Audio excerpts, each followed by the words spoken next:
I killed them all. Only they managed until only the one jet.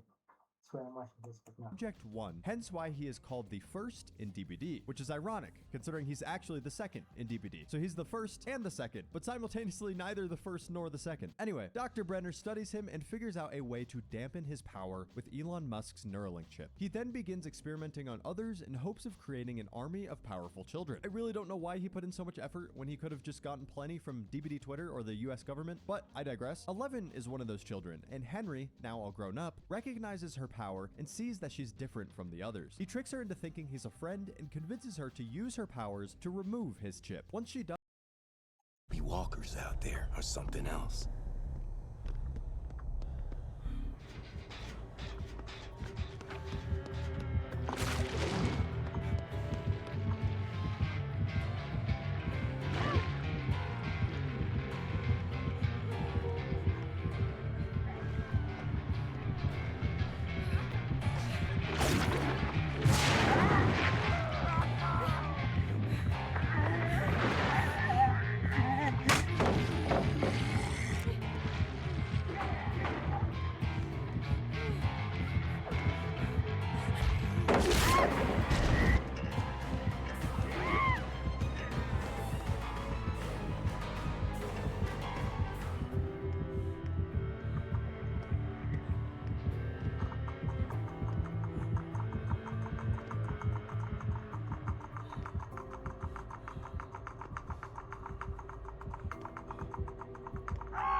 You can clean that right up.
head, huh?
Henry gains his full powers back, and Eleven realizes her mistake once he brutally kills the guards and other test subjects. But when he tries to kill Eleven, she fights back. In a fit of rage, she uses the Force so well that it opens a portal to the Upside Down, and he disintegrates into it. Within this alternate dimension, he becomes part of the Hive Mind and slowly transforms into Vecna, gaining multiple abilities in the process. He can use vines to do powerful things, he has extremely strong telekinesis abilities, but strongest of all, he has the overpowered ability to create mass hysteria on Twitter.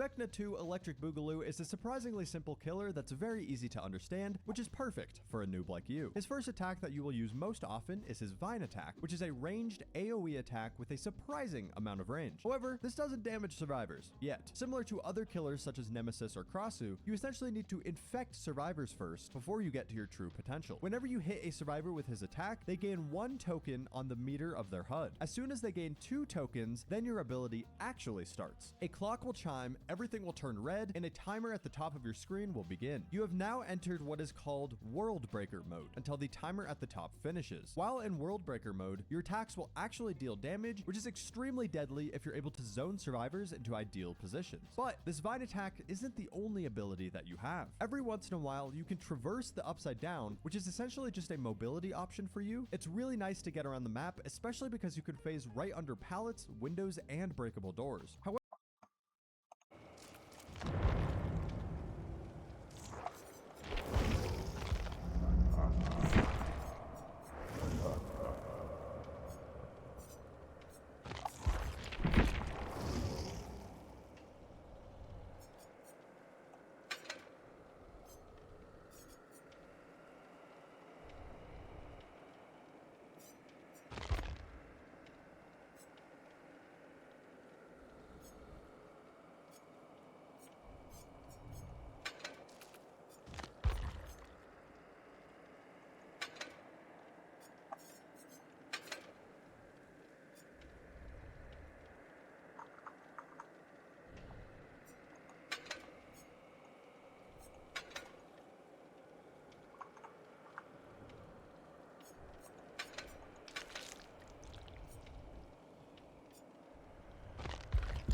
However, when you come out of the Upside Down, a large radius begins to form and you pop out of the ground. If you're in World Breaker mode, this radius will injure or even down survivors.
survivors. If you start coming out of the ground when you're right below the survivor, you'll get a hit more often than not. But if you hit a survivor with this while you're not in World Breaker mode, it infects the survivors immediately with 2 tokens, which will immediately start World Breaker. So the gameplay loop boils down to trying to be in World Breaker mode as much as possible so you can get easy hits.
Considering this is a demon child who's now an adult, I'm sure you can imagine that he has a ton of strengths. If you want to be good at this killer, you need to take advantage of these. Windows and pallets. That's right, the 2 resources that survivors have to counter this killer doesn't counter this killer. In fact, they help you. If there's ever a survivor going toward a window or a pallet, that is the perfect opportunity to put your vines on them since they're stuck in an animation. You're pretty much guaranteed a hit if you aim your vine properly. Walls. Although you'll lose line of sight of the survivors, you can still use your ability through walls, which is extremely useful for prediction shots. Most of the hits I get as this killer are through walls, since survivors can't see that you're aiming your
Allah fuck, that's surprise, man. That's fucking easy.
Your ability. Plus, there are certain perks that I'll talk about later on this list that are super helpful for getting shots through walls. Map knowledge. This is an absolute necessity to play this killer at max potential. If you're going for long range shots or prediction shots through walls, you have to understand the layouts of maps and their respective tiles. The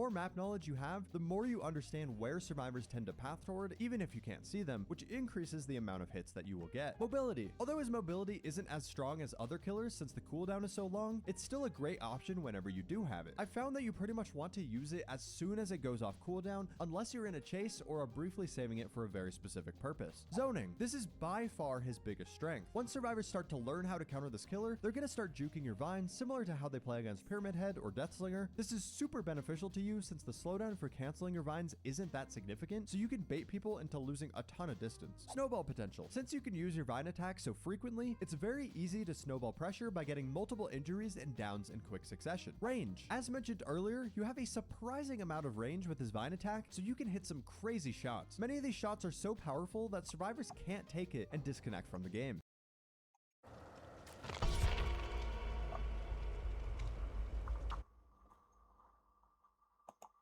Mini-Mori. If you use a special attack to down a survivor that is on Death Hook and has max tokens, you'll cause them to float in the air, and you can do a Mini-Mori to instantly eliminate them from the match. Perk synergies. I've actually kind of struggled to find perk synergies that perfectly match with this killer's power, but after lots of experimenting, here are my absolute favorites. In my opinion, the best builds by far are aura reading builds because it lets you get hits through walls very easily without having to predict the survivor's movement. So perks such as Predator, I'm All Ears, Floods of Rage, Nurse's Calling, Lethal Pursuer, etc. are extremely useful on him, as I'm sure you can tell by this background footage. Information perks are also a fantastic choice if you have your traversal ability active, so perks like Barbecue, Thrilling Tremors, Tinkerer, or Discordance can help you know exactly where to go while in the Upside Down. I also found batteries included to be a nice addition because it gives you 5% haste if you're within 16 meters of a completed gen, and since Vecna moves at 4.4 meters per second rather than the standard 4.6 meters per second, having some extra speed in chase can be very useful. And lastly, Force Hesitation is a great option because of its snowball potential, and if you really want to, you can pair it with Infectious Fright, so survivors in your terror radius will scream when you down a survivor. Force Hesitation causes nearby survivors to move slower whenever you get a down, which makes it not only easier for you to catch up to them, but it also makes it more difficult for them to dodge your attacks.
Don't see walkers. Don't see anyone.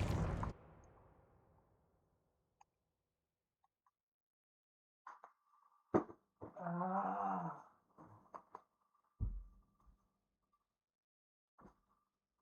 Catch you later.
Ah, ah, ah.